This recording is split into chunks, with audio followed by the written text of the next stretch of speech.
Hello, welcome to the 5th episode of Scary Thoughts, Horror, Philosophy, Culture. I'm Marc. And I'm Lott. And in this episode, we're going to be covering the 2009 film, The House of the Devil, directed by Ty West. And just a heads up, next episode, we are going to be talking about the Rocky Horror Picture Show, Let's Do the Time Warp Again, the recent rebooting, starring Laverne Cox. And for that episode, we are going to have our first guest to Scary Thoughts, Joshua Grinnell, aka Peaches Christ. Very exciting. Yeah. As always, this is a spoiler-filled show. If you haven't seen House of the Devil and you want to be surprised by its explosive ending, don't listen to this until you have seen House of the Devil. At the very least, or at the very worst, you now know there's an explosive ending.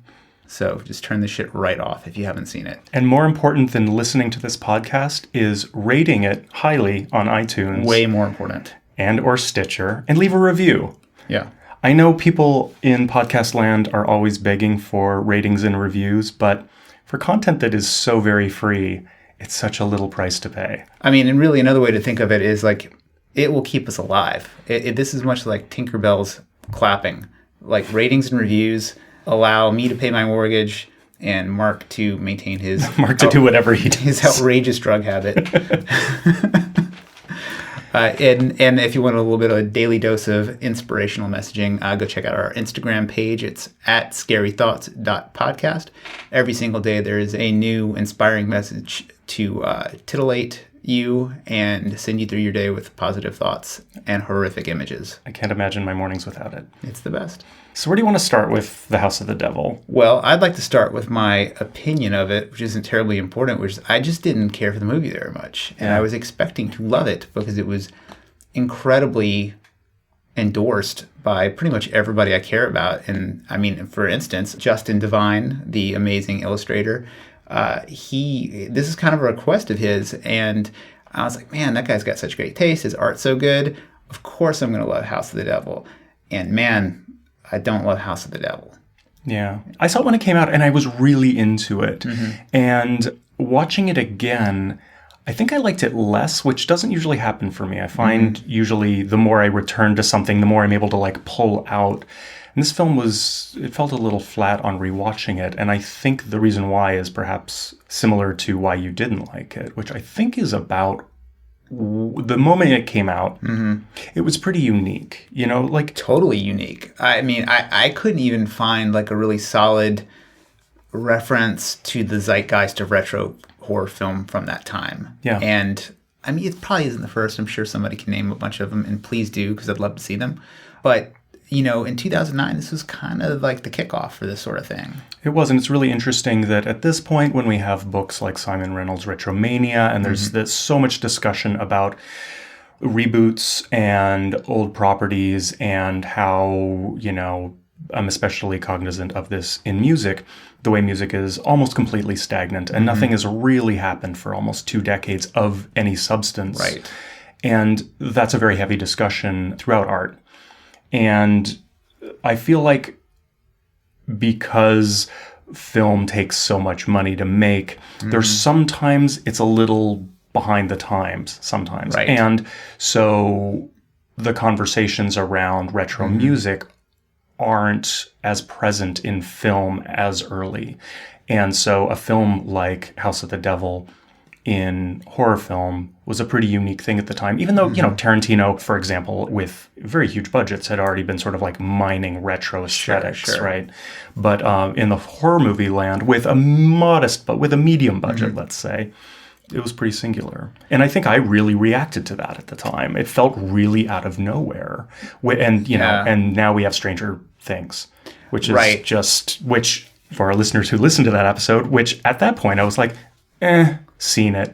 In 7 years, I went from like this modest film that just played at the 80s and being like, wow, to 7 years later, this TV show that's like just slam packed with referencing, and I'm already like kind of bored with the strategy, with the tactic. Yeah, I mean, also, I think to think about what 2009 looked like, the theater in general, you have Saw 6 is out. Like that's kind of tail end of the lame torture porn stuff. And it's also right in the middle of like a ton of like jock rock horror reboots. You have whatever the really shitty Chainsaw Massacre reboot happened that year.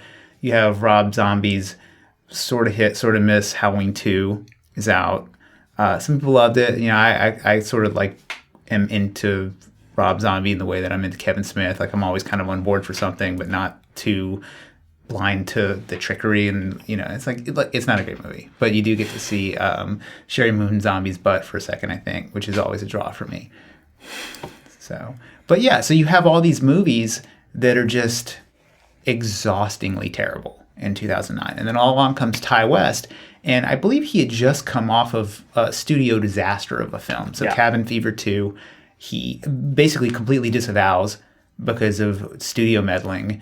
And I haven't seen it, but I don't even know what's the studio name that you put on a property when you want to disavow it? Alan Smithy. So I think it's almost exclusively used by directors when they want to keep their name off of something, when they feel like it's gone so wrong in Hollywood that they want to disavow it, but you can't have a film with no director. Alan Smithy is sort of the collectively decided pseudonym for I want nothing to do with this film. Yeah. So I'm pretty sure Alan But they didn't let him do the Alan Smithy. Oh, they didn't? Oh, yeah. So his name is actually on it. Okay. And I know he tried to hold it up or something like that. Well, let's talk about Ty West. I mean, I think he's kind of interesting because he is definitely, we've been talking about this sort of aesthetic horror versus auteur horror versus, and I feel like he was sort of an early version of that, someone who kind of came along with a writer-director's eye. I'm so glad you're bringing this up. Sorry, Ty, I don't think in this case, first is best, but he was kind of, that was another early thing. He was looking at filmmakers like Polanski and Kubrick and really thinking about auteur filmmaking and auteur filmmakers that made horror films when he made House of the Devil.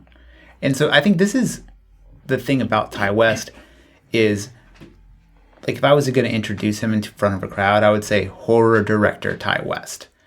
And I wouldn't probably say that about the directors of the other films that we've looked at, like Neon Demon or It Follows. They have a little bit more, range isn't the right word, but they definitely, it seems like Ty West has definitely picked up more horror scripts and brought them to completion than the rest of the guys have. And I think that says something about probably his interests. Yeah, and his participation in the films VHS and the ABCs of Death are another testament to that. And The Sacrament. Which I didn't see. Yeah, so The Sacrament is the one that's sort of based on Jim Jones.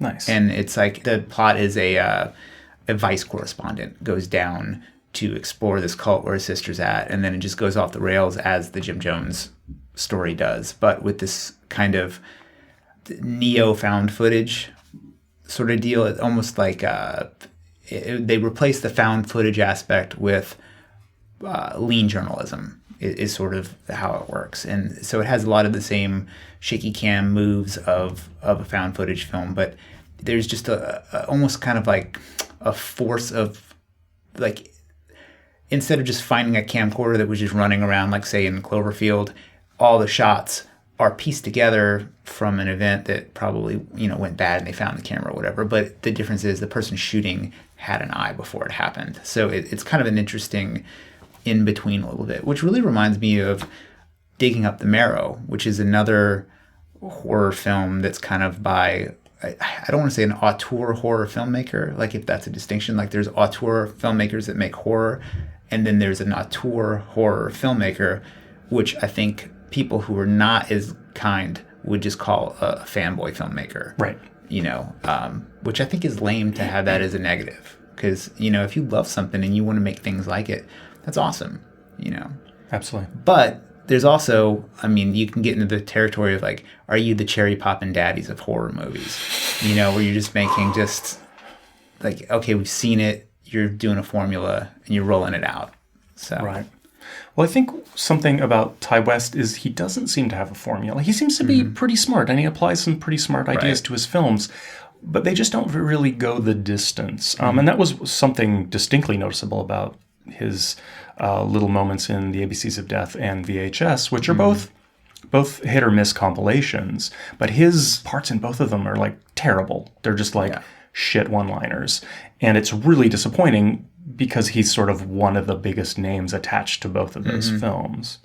Well, something I will say that I think he does very well is build tension with camera movement. I think that's something that is really enjoyable. The film is almost like too slow for me. I watched it with my wife, who I consider like the everyman kind of, like if she sits down, it's like watching a movie with like a middle America person, like where she didn't grow up with horror. She's not invested. Obsession. She's not invested, so she's just going to tell you straight up, like, I like that, I didn't like it, and it's going to be like kind of a basic opinion. And she don't call your wife basic. Well, I'm not saying not a basic opinion, but she that's good. We should cut this out, or leave it in. I don't care.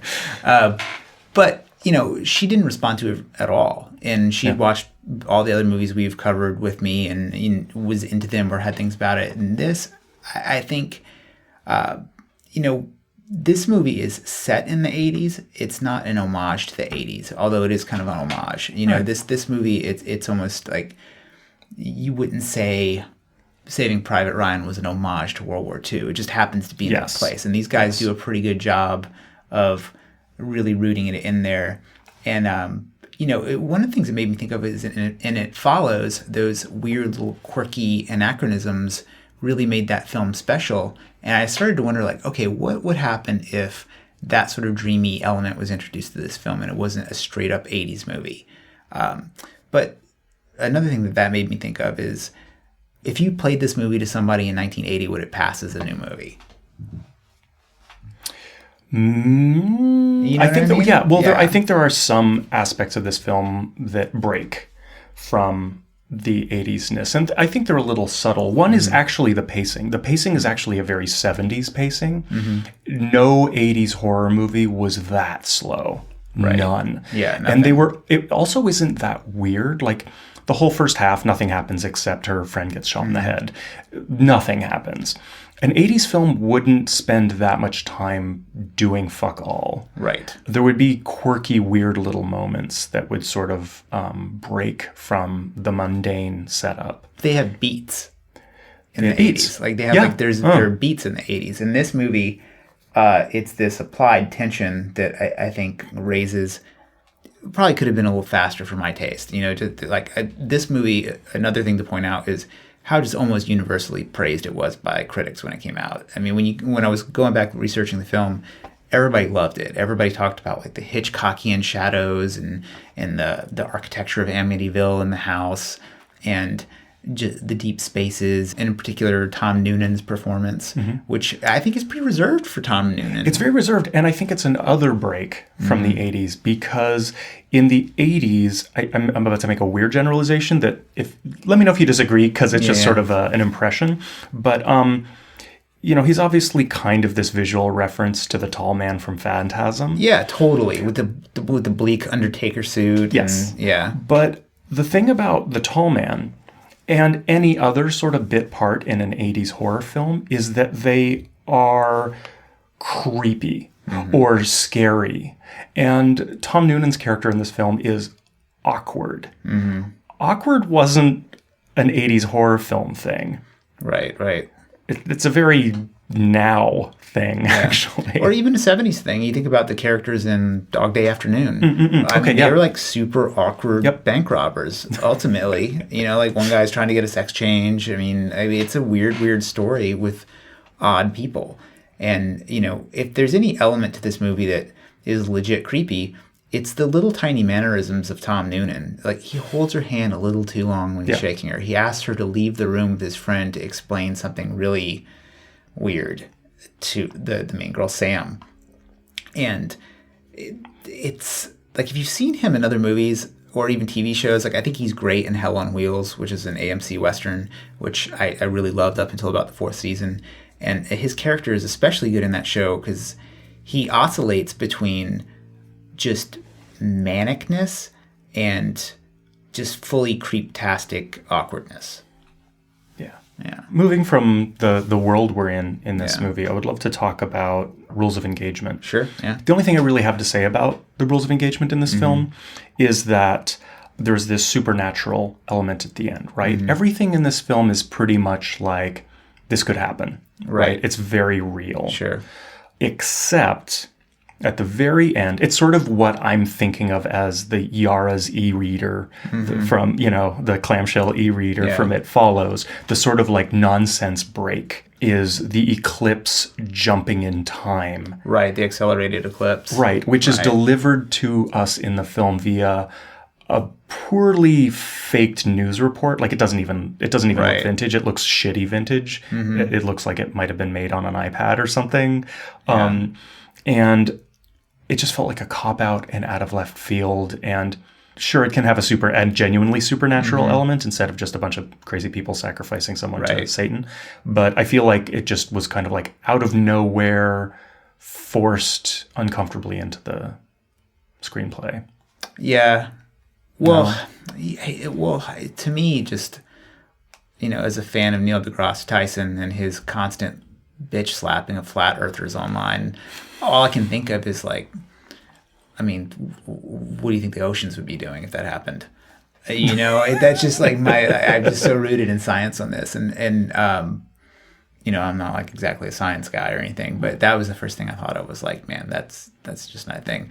Although... Well, also a news reporter going like, an interesting thing happened to the eclipse, not, it's actually the apocalypse. Yeah. Like the stars and moons and these things that we've been that have been predictable for all of our existence suddenly did something crazy. Yeah, an unprecedented astrological event. Sure. Just like, no experts, just, Yeah, of course. What do you know? Back then, NASA might not have been as advanced. You never know. Who knows? Anyway, so this film with the title sequence it is something people talked about a lot, and you have that text at the very beginning that says 70% of Americans believed in satanic cults were up to no good, and then 30% believe that you just didn't hear about them because of the government cover-up. Yep.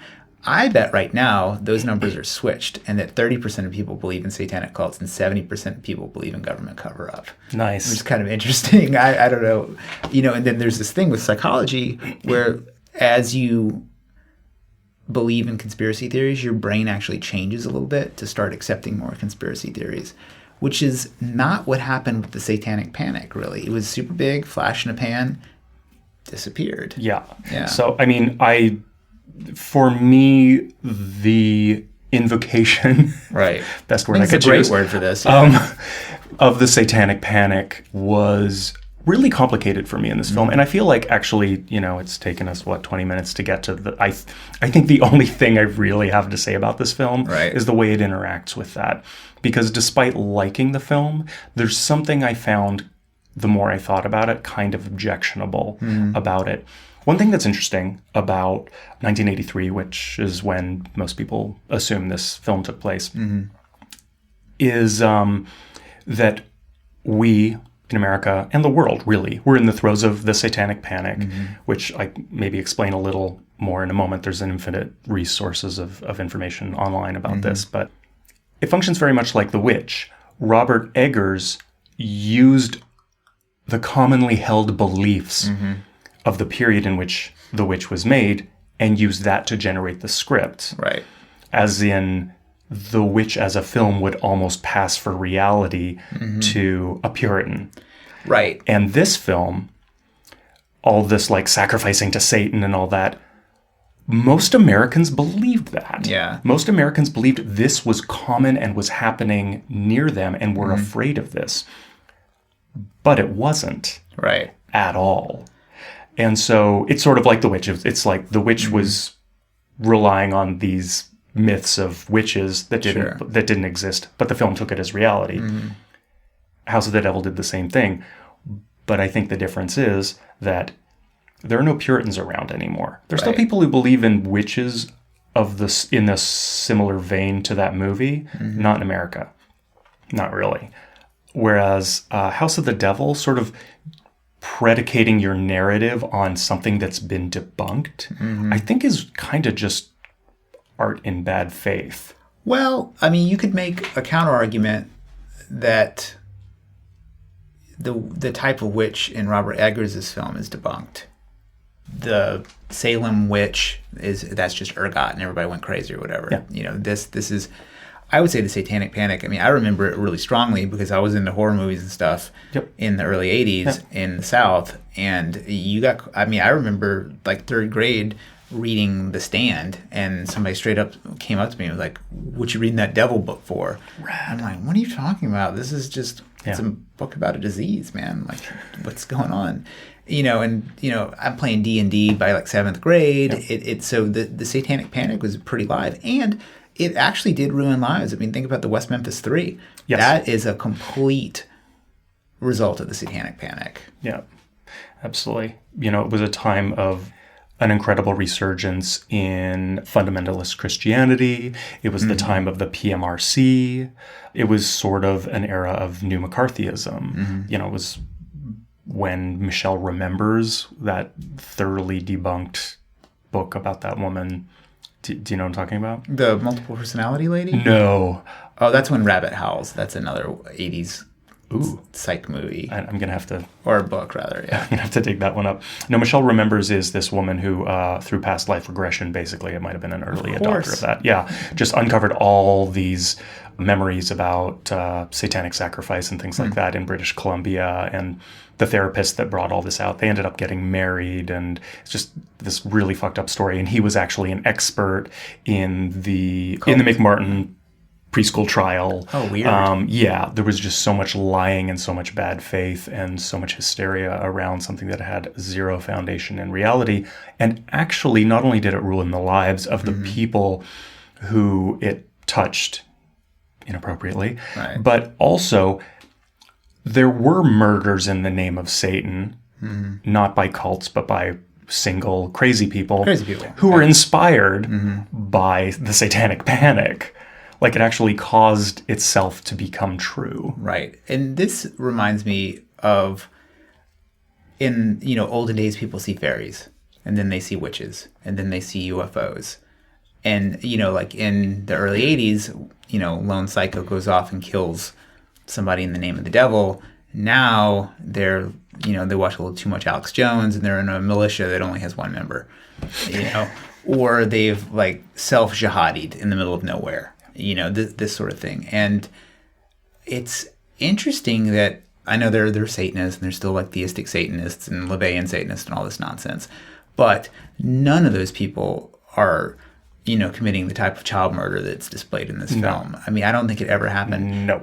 Except in Louisiana, the murders that the first season of True Detective are based on, and those came out of a church. Like it was people who were like a youth pastor or something like that. So that was the interesting thing, is that the Satanic Panic ended up uncovering a lot of instances of there was cover up of child abuse from Christians. Right. Yeah. And then the out for them is always like, oh, it was the influence of the devil. It's like, come on. This is ridiculous. Like, you touched a kid, you're going to jail. Like, that's just how it goes. Hilarious. So I still want to kind of ride on this question of what does it mean when you are basing your narrative on something that we all know is bullshit? Because on one hand, Hellraiser, utter nonsense. Yeah. That's what the narrative is based on. I think that that's very different from basing your narrative on something that like people believed and now we don't, and then you're taking that as reality. But at the same time, Satanism looks cool on cinema, like it just does. And so I think, is it bad faith, or is it like sort of like the Manchurian Candidate, where it's like there's no deprogramming hidden, like it's just nonsense. But it made a cool film based on the premise that people believe this stuff, right? Yeah. I'd be curious, like adding on to that, do you think that this movie would have played better if there was no explicit supernatural element and it was simply a bunch of crazy people who had just gotten into the devil and went mad? You mean if there just wasn't any clip, or just wasn't that news item at the end? One of the things I think that's very smart about Robert Eggers' film The Witch is there's always a wink that maybe it's not actually supernatural. Like the corn that the crop that fails, it has a hallucinogenic fungus on it. Right. The apple that comes out of a little kid's mouth is just small enough to maybe have been in there, and the other elements could have been imagined. You never know. Maybe a wolf does come and grab the kid. Like, who knows, right?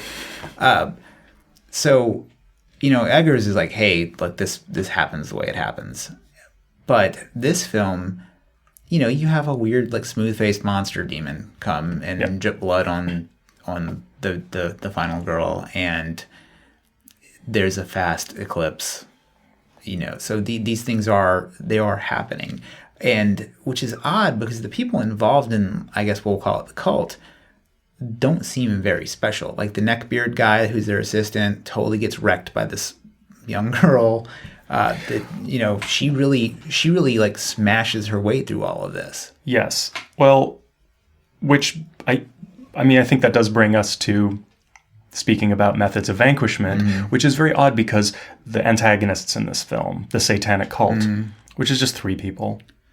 That we know of. But right. But Neckbeard, the son, he is the pizza guy and dispatches the best friend and is part of the ritual. So there's only 4 Satanists in this movie. Right. But it's sort of just barely believable that Samantha would have stayed in the house. Like, they are so awkward that, like, it almost doesn't happen just because they can't even interact with humans well, which, as a side note, is bad satanic practice because the best magic that you can practice is when nobody knows that it's a trick, right? Right. And telling people you're a Satanist is pretty bad satanic practice. But that's also kind of the point of it, right? Like the whole deal with LaVeyan Satanism is that you are basically a magician, and like in the prestidigitation sense of the word, that you are, by declaring yourself a Satanist, declaring yourself at odds with any Judeo-Christian value, and not in I think Anton LaVey, when you read if you read the Satanic Bible, it's all lifted almost word for word from this book called Might Makes Right by a pseudonymous author named Ragnar the Red or Ragnar Redbeard or something like that. And it's all from there. It's just rehashed like Nietzsche and so that's a very different, like what Satanists consider Satanism to be is never represented in film ever, other than like an Unger film or something like that. That true. Yeah. But this sort of non-existent Satanism, it's like the non-existent witchcraft. Remember in the witch episode, we were talking about how like Wiccans were mad at the witch. Yeah. They were the only people who didn't like it. Yeah. I think this is what tvtropes.org calls Hollywood Satanism. Right.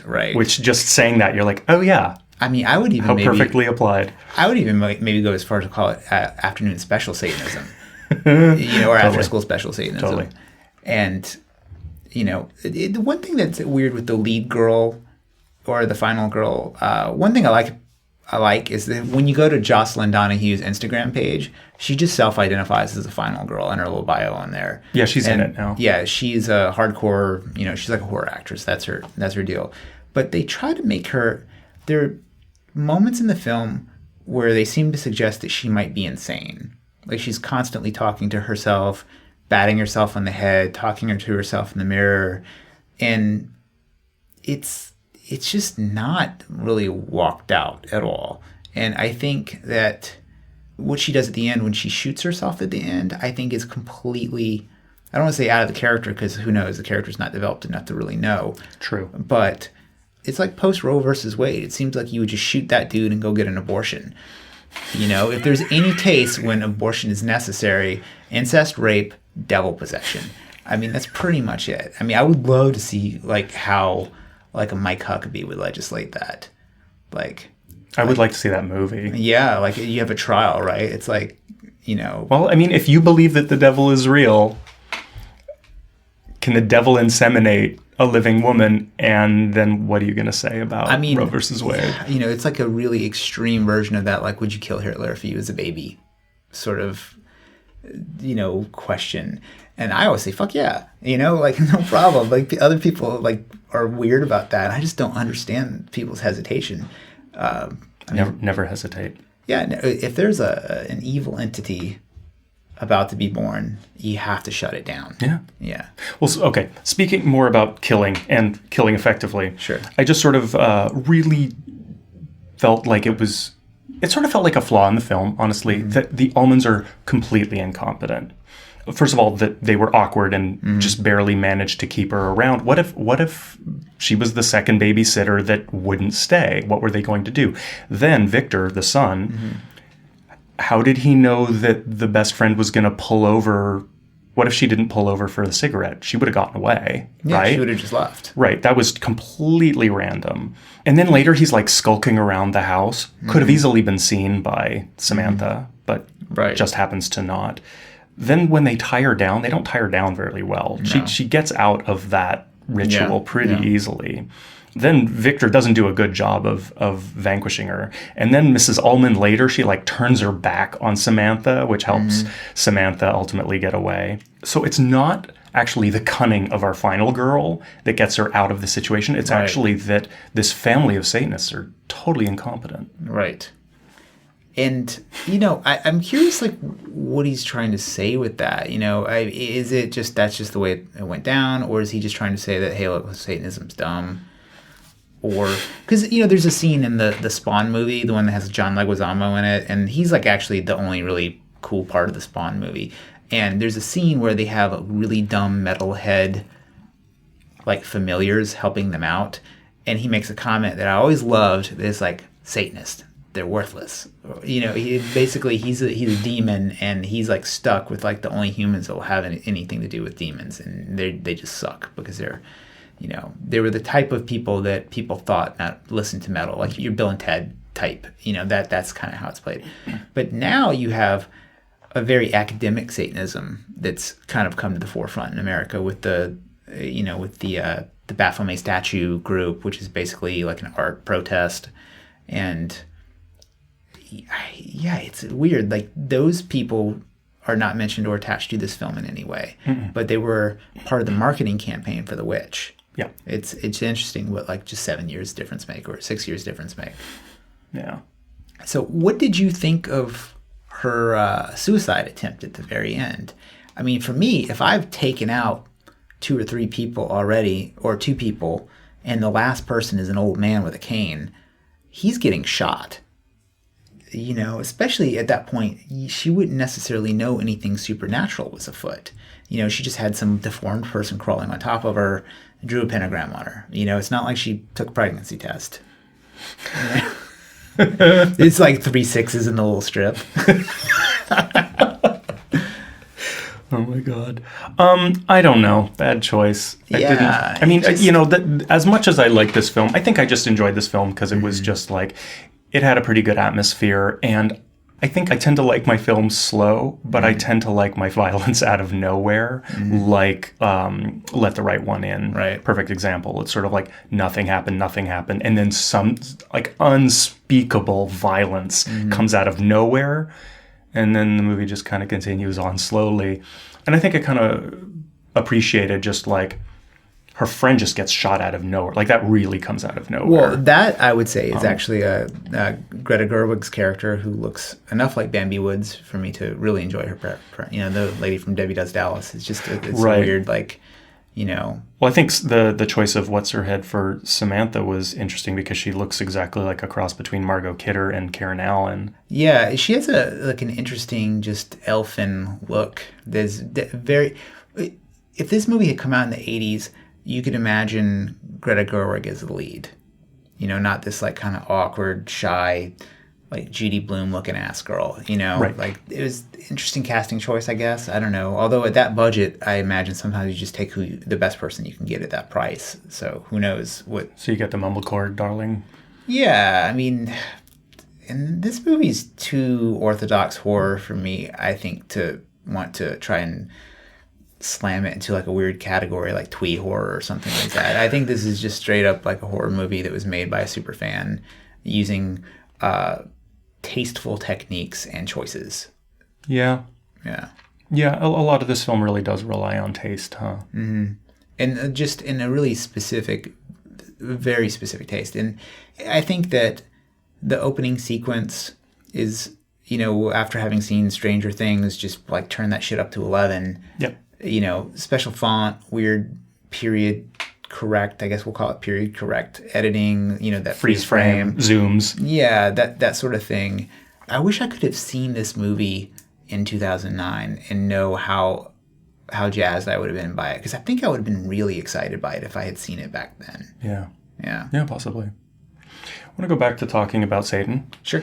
And this is, again, sort of me going like, I like this film. However, I have issues. Right. Meta issues. I sort of, in a way, liken it to The Conjuring, Annabelle, the Amityville Horror. I'm going on, it's sort of like this bad faith concept still, is that, those films were all, like, I sort of want none of them. Haunting in Connecticut, because they're all based on that couple, Ed and Lorraine Warren, who are total frauds. Right. Just fucking liars. Sure. And they're making really nice money telling their, quote, true story and lending that air, the ability to have title cards that say this is based on a true story because they're liars. Yeah. And so I feel like those narratives are made in bad faith.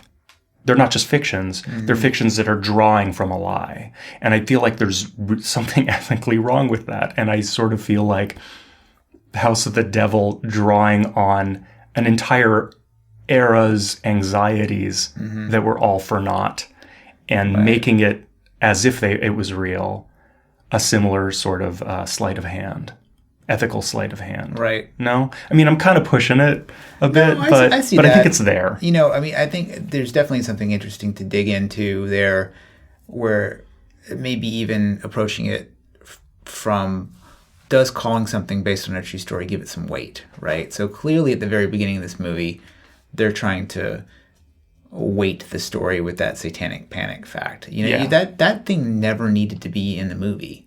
True. It really, this movie would have functioned as an orthodox horror film.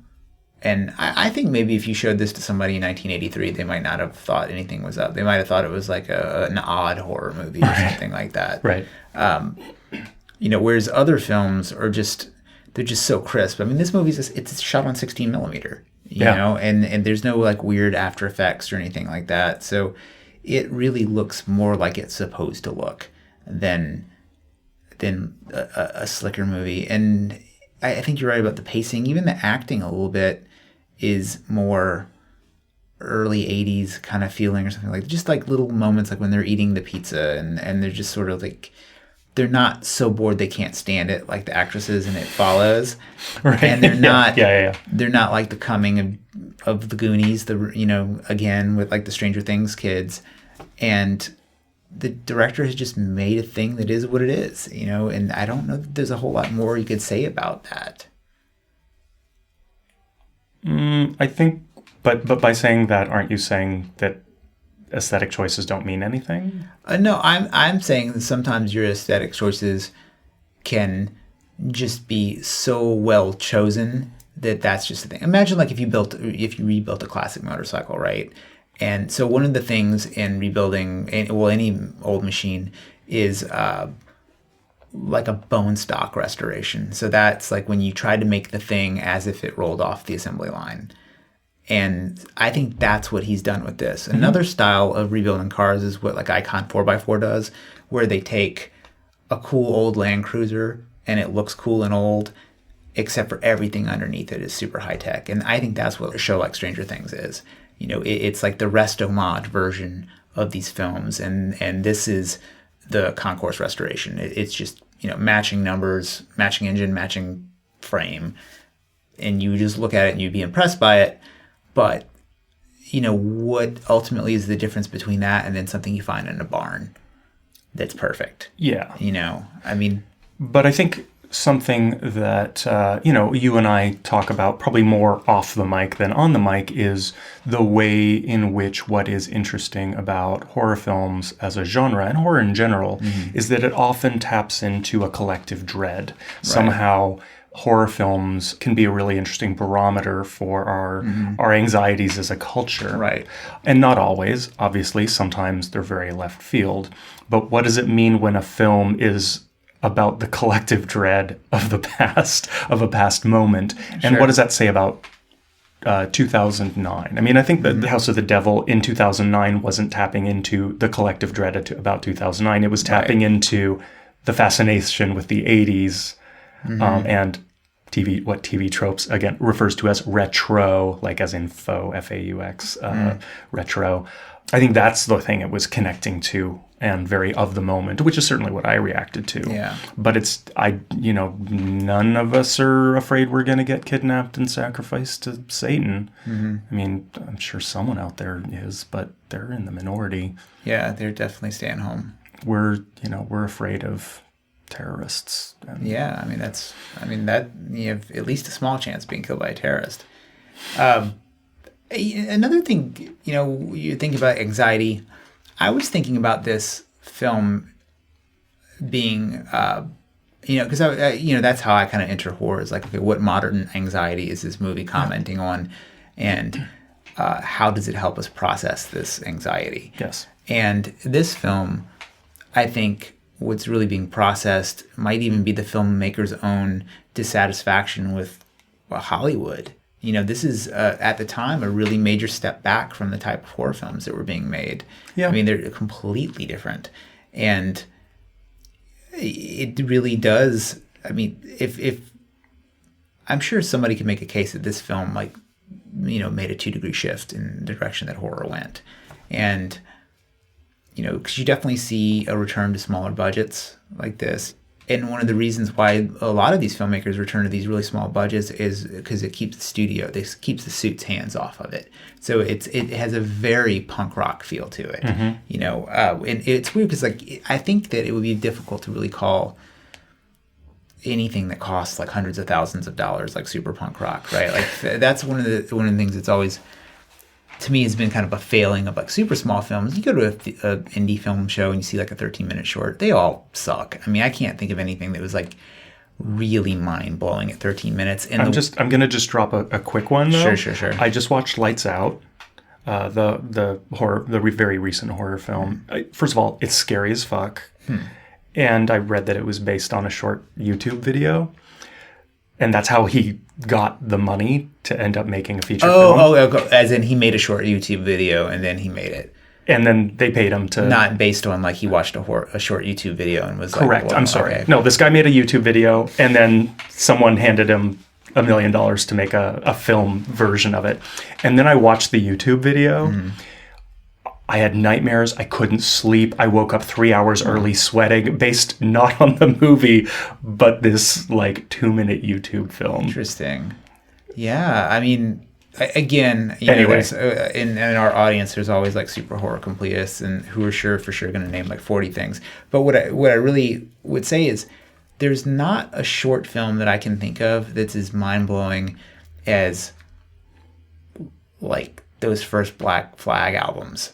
Like that's like shoestring, super tight, really small. Like, what under 15-minute, super small budget movie, maybe other than Clerks and El Mariachi, like those maybe you could maybe say because that's part of the story, that's part of the myth of the indie filmmaker, right? Like those films, but even then, like Clerks is charming, but it's not great compared to a great film. Like, I would take Black Flag's Damaged and put it right up against Led Zeppelin 4. I don't give a shit. Like, I think they're equally great. They're two totally different styles.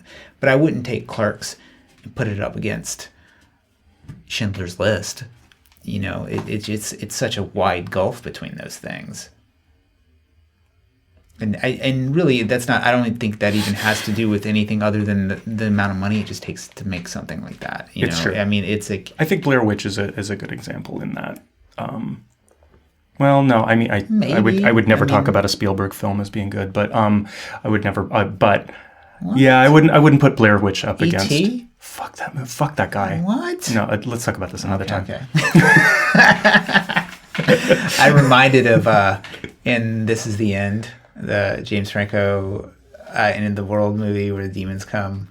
These guys all play themselves. Seth Rogen, Danny McBride, they all play themselves in the world. There's been an apocalypse, but there's a scene in it where one of the characters who's sort of a hater, they imply that he has feet tastes, and then they ask him about Forrest Gump, and he goes, "That's a total piece of shit." And he's like, and they're like, "What? So I'm going to ask you now. Do you like Forrest Gump? I refuse to see it. You've never seen it? No. Oh my God, it's great. I doubt it. We just lost half of our audience. because Because a quarter of them are siding with you and a quarter of them are siding with me. Oh, no. I imagine like the people who tune in to listen to an academically tinged horror podcast are probably not down with Tom Hanks' finest movie. I think the only good thing Tom Hanks has ever done is Monsters and Mazes? No, his role in Black Jeopardy 2 weeks ago. Oh, I haven't seen that. Dude. Okay, we're way off topic. Yeah, we're super off it. That's okay. Nick, go ahead. Getting us back to the film, the reason why I even like brought us down that like rabbit hole of like, you know, comparing like small films and saying if there are any good ones or anything like that is that I think this medium is just so dependent on money.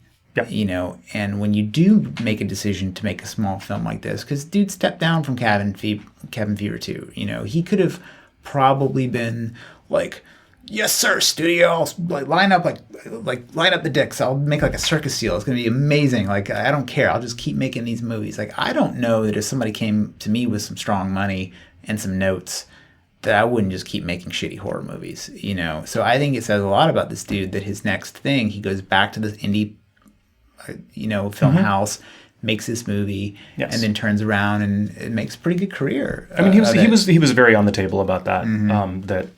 That the effect that making Cabin Fever 2 had on him was definitely to put his guard up very high.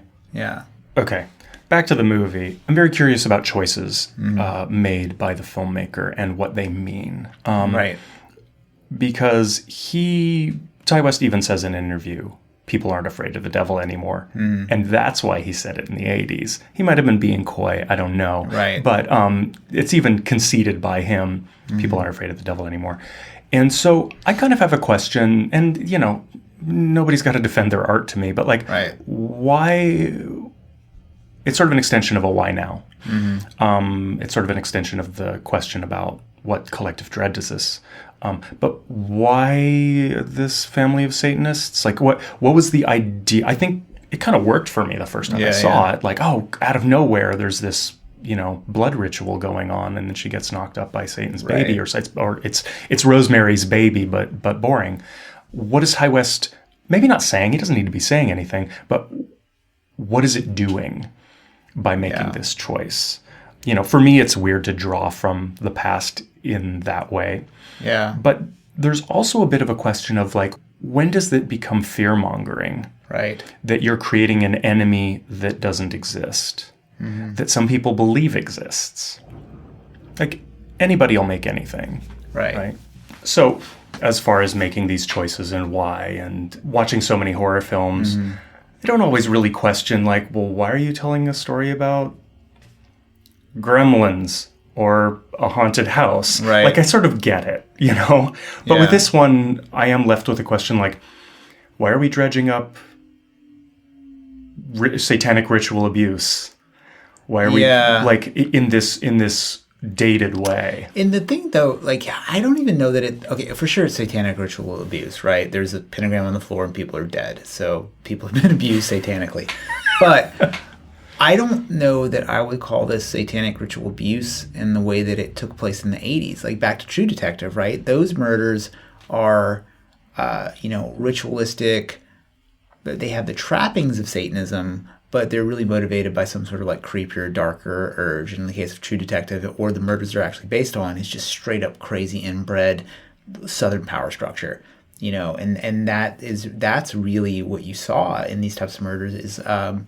you know, really protected, respected people who did horrific shit, and their sort of like go-to motivation was Satan, you know, right? And like it's like the church lady in SNL, Satan, and these Satanists aren't like that. They're really more in line with the weirdo Satanists in Rosemary's Baby.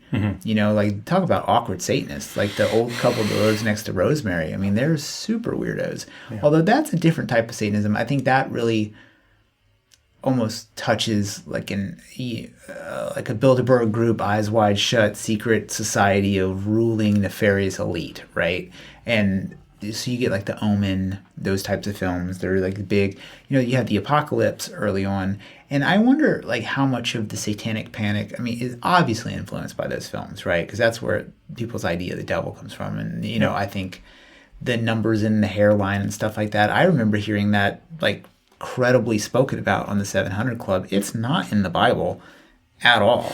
As far as I know, the first time it appears is in The Omen. There's for sure like the mark of the beast or whatever, but is it like 3 6s next to each other? Nero's number and the hairline of a small child, I don't think that that's anywhere in Revelation. Some apocryphal scroll somewhere. Maybe. Like some written by hand on toilet paper in somebody's cell. Maybe. I don't know. Then the ending, it has the classic horror movie open-ended sequel ending, right? So she's, at the end of the film, her head's all bandaged up. She's probably brain dead, but now she's just a vessel for this evil child. No. Yeah, it's just, who knows? Another thing that was so strange to me is like how weirdly holy the plot is a little bit, or just, not tight. Like, what if she didn't order pizza?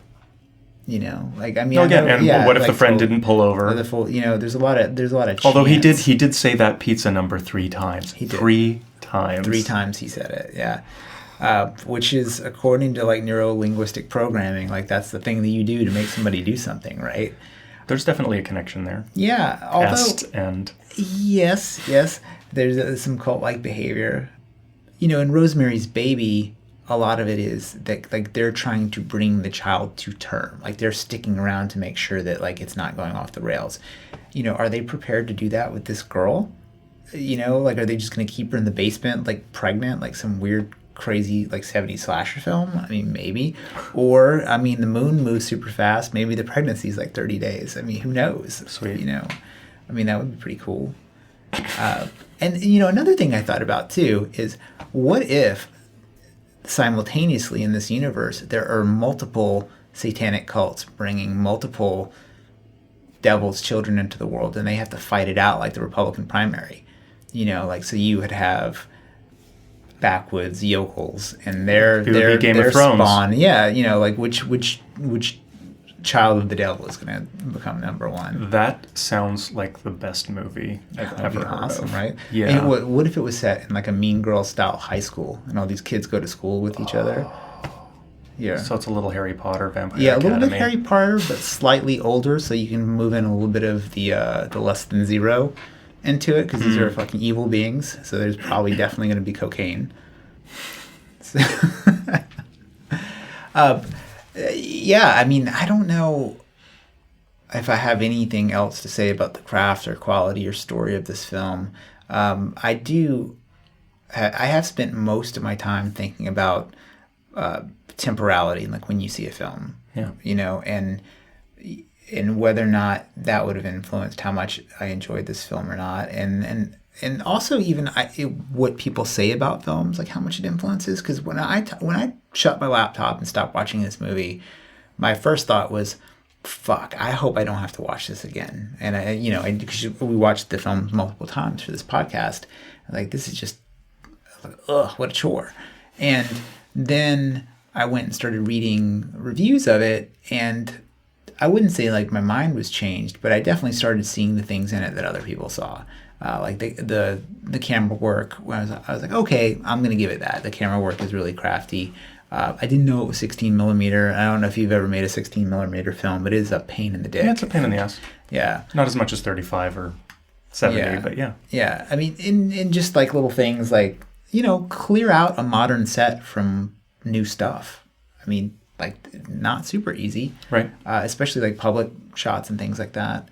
I have all this external ideas kind of influencing my experience of the film, and I'm pretty good about like pushing off the ideas of like critics and things like that. Like, at what point in watching the movie did you decide I don't like this?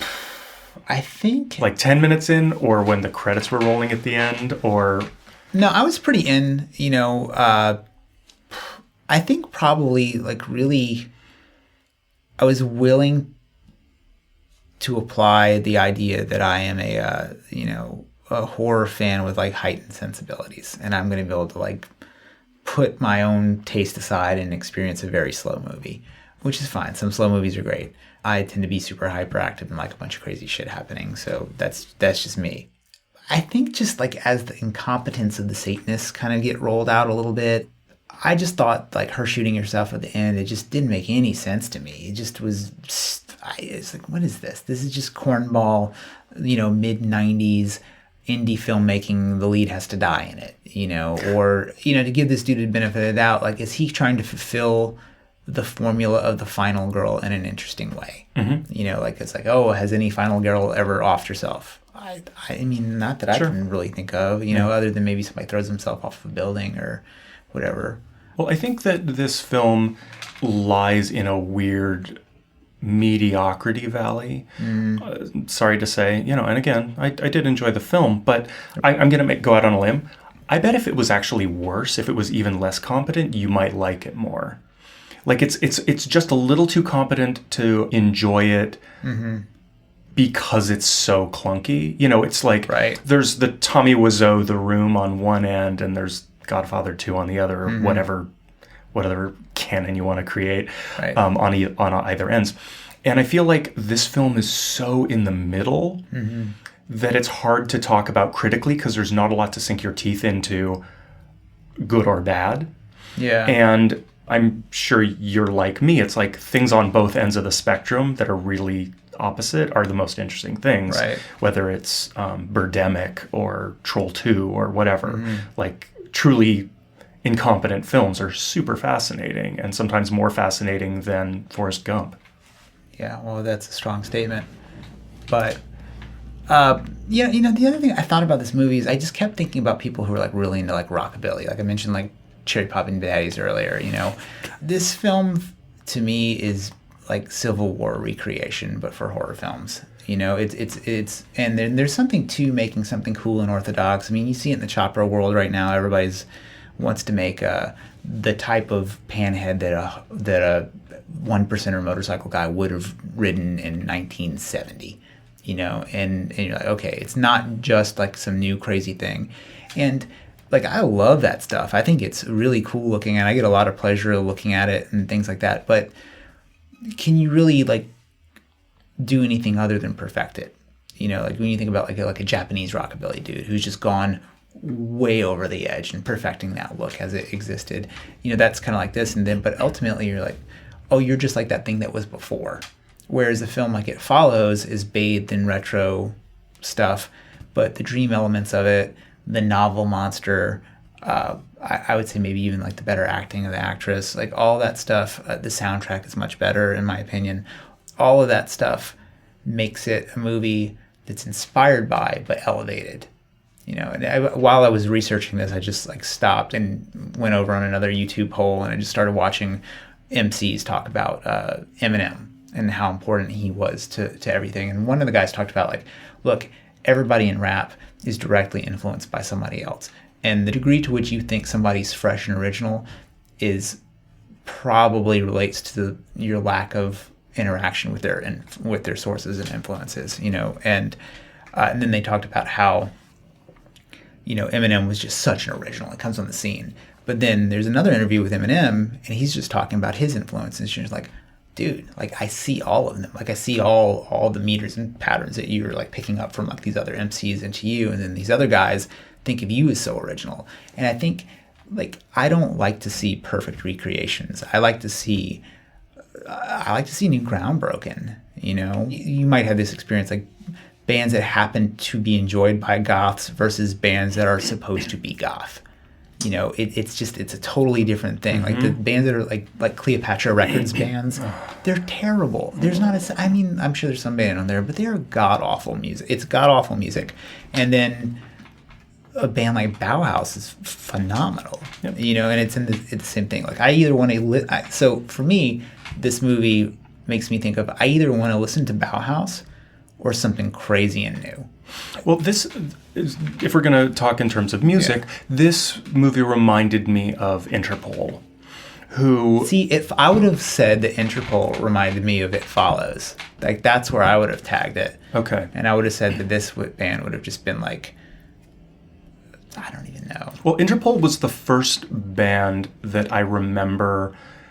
Nothing ever stops happening, right? Like everything's always happening. There's always going to be a Cherry Poppin' Daddies. There's always going to be a Psychobilly, and there's always going to be Boogie Rock, and it's just a certain kind of ebb and flow. But Interpol was the first band that I remember mining post-punk and that particular Factory Records bordering on goth sound from the 80s at that moment, and doing it so effectively. It wasn't pure.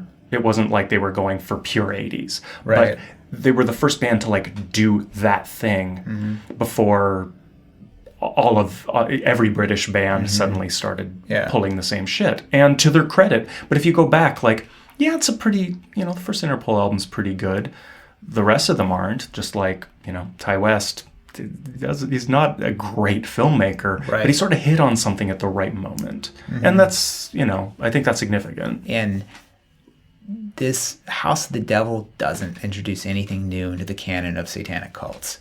And I think that's kind of a fail. Other than maybe a Fast Eclipse. Okay, great.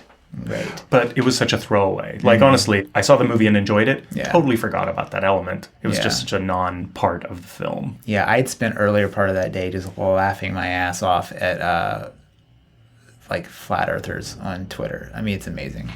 But yeah, I think that's, like, maybe what I didn't like about this movie is for the investment of the time, dealing with the pacing, which, I don't know, I just didn't like it. And I'm usually like much more upbeat and positive about these movies. I always feel like I'm ready to come in and be like, yay! As I think we might be winding down, I think it might actually be significant because our next episode is going to be about something that neither of us have seen, and nor has Joshua, Peaches Christ. Right. None of us have seen this film, but we all know we're going to really probably pretty much hate it. I mean, I'm making an assumption. I know I hate Forest Gump, and I don't need to see it. And I never need to see Schindler's List, and my opinion cannot be changed on these films. But the remake of Rocky Horror... You never wanted to see like a pretty hippie give a slow man in a uniform a hand job? Because that happens in Forrest Gump, man. Well, maybe you can just, cue that scene up for me. Life is like a box of chocolates. You never know what you're going to get. I mean, come on, man. No. This week we covered a film that we were kind of lukewarm about, and I felt like we had to, in the lead up to it, grapple a little bit with what the hell am I going to say about this thing? There's not much to talk about. But I have a feeling in that valley that I was talking about where Troll 2 is on one end and The Godfather 2 is on the other, I have a feeling that the fact that we were probably going to strongly dislike our next film is going to leave us with a lot to talk about. And not shit talk, but actually there will be something to put our teeth into. Yeah. I mean, can you even consider the Rocky Horror Picture Show a horror movie? Even though horror is in the title. It's right there in the title. What are you going to do? It's right there. I mean, there's murders. There's a haunted type of house. There's an alien presence. It's a revived corpse, sort of. There's all in there. It's so real. Yeah. I think you're totally right. I think if there was about Schindler's List? Yeah, about Schindler's List. It's definitely my favorite comedy. I think if this movie had been a little sillier, I would have liked it a lot more. And, think about like 80s horror movies. They're silly. Like, there's jokes. Like, Freddy Krueger is like the funniest burnt up pedophile ever. Which burnt up pedophile is your favorite? I don't know. Freddy, for sure. Freddy, for sure. Yeah. Let's leave it there. Let's fade to black and roll the credits. Yeah, and if you haven't seen it in a while, I would say go watch Will Smith's Nightmare on Elm Street video, and you can see a burnt-up pedophile rapping with America's sweetheart, Will Smith. Oh, my God. Yeah. Don't forget to completely excuse my love of Forrest Gump when you go and rate this podcast. Give it 5 stars because of Marc's fine taste and his commitment to hating on everything America loves. Check out our Instagram account. Sorry. And tune in next time where we completely shit all over Laverne Cox's attempt to be Frankenfurter. I'm actually excited to see what she does with it. Me too. Thanks for listening. All right, bye.